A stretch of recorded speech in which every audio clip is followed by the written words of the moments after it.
ರವಿ, ನಾವು ಗಮನಿಸ್ತಾ ಇದ್ದೀವಿ ಬಿಜೆಪಿ ಜೆಡಿಎಸ್ ಮುಂದಿನ ಲೋಕಸಭೆ ಚುನಾವಣೆಯಲ್ಲಿ ಮೈತ್ರಿಯಾದ ಬಳಿಕ ಮೊದಲ ಬಾರಿಗೆ ಅಮಿತ್ ಶಾ ಅವರು ರಾಜ್ಯಕ್ಕೆ ಬರ್ತಾ ಇರುವಂತದ್ದು. ಸೊ 2 ದಿನಗಳ ಕಾಲ ಅಮಿತ್ ಶಾ ಯಾವ ಕಾರ್ಯಕ್ರಮದಲ್ಲಿ ಭಾಗಿಯಾಗ್ತಾರೆ, ಯಾವ ರೀತಿಯ ಪ್ಲಾನ್ ಅನ್ನ ಮಾಡ್ತಾರೆ, ಮುಂದಿನ ಲೋಕಸಭೆ ಚುನಾವಣೆ ದೃಷ್ಟಿಯಿಂದ ಯಾವ ನಾಯಕರ ಜೊತೆ ಮಾತುಕತೆ, ಮಾಹಿತಿ ಕೊಡೋದಾದ್ರೆ. ವೀಣಾ, ಅಮಿತ್ ಶಾ ಅವರು ನಾಡಿದ್ದು 10ನೇ ತಾರೀಕು ಬೆಂಗಳೂರಿಗೆ ಬರ್ತಾ ಇದ್ದಾರೆ. ಮೊದಲು ಸುತ್ತೂರು ಶ್ರೀಗಳ ಒಂದು ಮಠದಲ್ಲಿ ಕಾರ್ಯಕ್ರಮ ಇದೆ. ಆ ಕಾರ್ಯಕ್ರಮದಲ್ಲಿ ಕೂಡ ಆ ಜಾತ್ರೆಯಲ್ಲಿ ಕೂಡ ಭಾಗಿಯಾಗ್ತಾರೆ, ಜಾತ್ರಾ ಮಹೋತ್ಸವದಲ್ಲಿ. ನಂತರದಲ್ಲಿ ದಾವಣಗೆರೆಯಲ್ಲಿ ಮಾಹಿತಿಯ ಪ್ರಕಾರ ಸಂಸದರಾಗಿರುವಂತಹ ಸಿದ್ದೇಶ್ವರ ಅವರ ಒಂದು ಗೆಸ್ಟ್ ಹೌಸ್ ಅನ್ನ ಕೂಡ ಓಪನ್ ಮಾಡೋದಕ್ಕೆ ಹೋಗ್ತಾ ಇದ್ದಾರೆ ಅನ್ನುವಂಥ ಮಾಹಿತಿಯು ಕೂಡ ಇದಾವೆ. ಅದರ ಬಗ್ಗೆ ಇನ್ನೂ ಕ್ಲಾರಿಟಿ ಇಲ್ಲ ದಾವಣಗೆರೆ ಕಾರ್ಯಕ್ರಮದ ಬಗ್ಗೆ.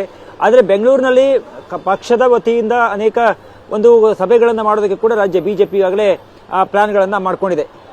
ಒಂದು ಕೋರ್ ಕಮಿಟಿ ಸದಸ್ಯರ ಸಭೆಯ ಜೊತೆಗೆ ಕ್ಲಸ್ಟರ್ ವೈಸ್ ಸಭೆಗಳನ್ನು ಕೂಡ ಮಾಡೋದಕ್ಕೆ ಅಮಿತ್ ಶಾ ನಿರ್ಧಾರ ಮಾಡಿದ್ದಾರೆ ಮತ್ತು ಅದಕ್ಕೆ ಬೇಕಾದಂತಹ ಸಿದ್ಧತೆಗಳನ್ನು ಕೂಡ ರಾಜ್ಯ ಬಿಜೆಪಿಯ ಸಂಘಟನೆ ಈಗಾಗಲೇ ಮಾಡಿಕೊಂಡಿದೆ. ಬೆಂಗಳೂರಿನ ಪಕ್ಷದ ಕಚೇರಿಯಲ್ಲಿ ಮಾಡ್ತಾರೋ ಅಥವಾ ಖಾಸಗಿ ಹೋಟೆಲ್ನಲ್ಲಿ ಆ ಸಭೆಯನ್ನು ನಡೆಸ್ತಾರೋ ಅನ್ನೋದ್ರ ಬಗ್ಗೆ ಇನ್ನಷ್ಟೇ ಗೊತ್ತಾಗಬೇಕಾಗಿದೆ. ಆದರೆ ಅಮಿತ್ ಶಾ ಅವರು ಅವತ್ತು ಬೆಂಗಳೂರಿನಲ್ಲಿ ಒಂದು ಕ್ಲಸ್ಟರ್ ವೈಸ್ ಸಭೆಯನ್ನು ಮಾಡೋದ್ರ ಜೊತೆಗೆ ಕೋರ್ ಕಮಿಟಿ ಸಭೆಯನ್ನ ಮಾಡ್ತಾರೆ.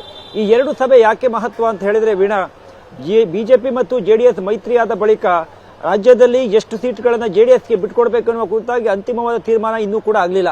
ರಾಜ್ಯ ನಾಯಕರುಗಳ ಜೊತೆ ಚರ್ಚೆಯನ್ನ ಮಾಡಿಯೇ ಆ ಒಂದು ನಿರ್ಧಾರವನ್ನು ಮಾಡುವುದಾಗಿ ಹೈಕಮಾಂಡ್ ಕೂಡ ಹಿಂದೆ ಹೇಳಿತ್ತು.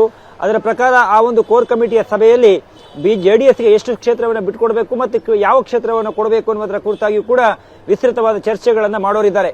ಅದರ ಜೊತೆಗೆ ಜೆಡಿಎಸ್ ಮತ್ತು ಬಿಜೆಪಿ ಮೈತ್ರಿಯಾದ ಬಳಿಕ ಕಾರ್ಯಕರ್ತರು ಯಾವ ರೀತಿ ಸ್ಪಂದಿಸ್ತಾ ಇದ್ದಾರೆ, ಕಾರ್ಯಕರ್ತರ ಲೆವೆಲ್ ಅಲ್ಲದು ಹೊಂದಾಣಿಕೆ ಆಗ್ತಾ ಇದೆಯಾ? ಯಾಕೆಂದ್ರೆ ರಾಜ್ಯದ ನಾಯಕರುಗಳು ಒಂದು ಮೈತ್ರಿಯನ್ನು ಮಾಡಿಕೊಳ್ಳುವಂತದ್ದಿರಬಹುದು, ಹೊಂದಾಣಿಕೆಯನ್ನು ಮಾಡಿಕೊಳ್ಳೋದು ಸುಲಭ. ಆದರೆ ಕಾರ್ಯಕರ್ತರ ಮಟ್ಟದಲ್ಲಿ ಹಳೆ ಮೈಸೂರು ಭಾಗದಲ್ಲಿ ಅದಕ್ಕೆ ಯಾವ ರೀತಿಯ ಪ್ರತಿಕ್ರಿಯೆ ಇದೆ, ಇದೆಲ್ಲದರ ಬಗ್ಗೆ ಮಾಹಿತಿ ಹೊಂದಿರುವಂತಹ ಅಮಿತ್ ಶಾ ರಾಜ್ಯ ನಾಯಕರುಗಳ ಮಾಹಿತಿಯನ್ನು ಕೂಡ ಸಂಗ್ರಹಿಸಿ ಒಟ್ಟಿಗೆ ಚರ್ಚೆಯನ್ನು ಕೂಡ ಮಾಡ್ತಾರೆ ಎನ್ನುವಂಥದ್ದು ಮಾಹಿತಿ.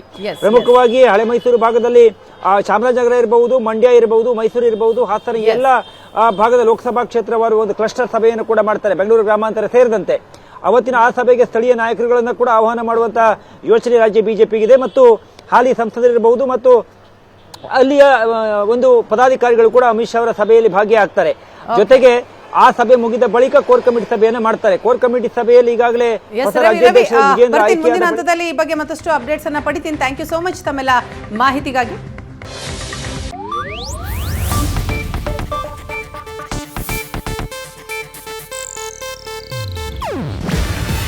ಇದು ಏಷ್ಯಾನೆಟ್ ನ್ಯೂಸ್ ನೆಟ್ವರ್ಕ್ ಪ್ರಸ್ತುತಿ.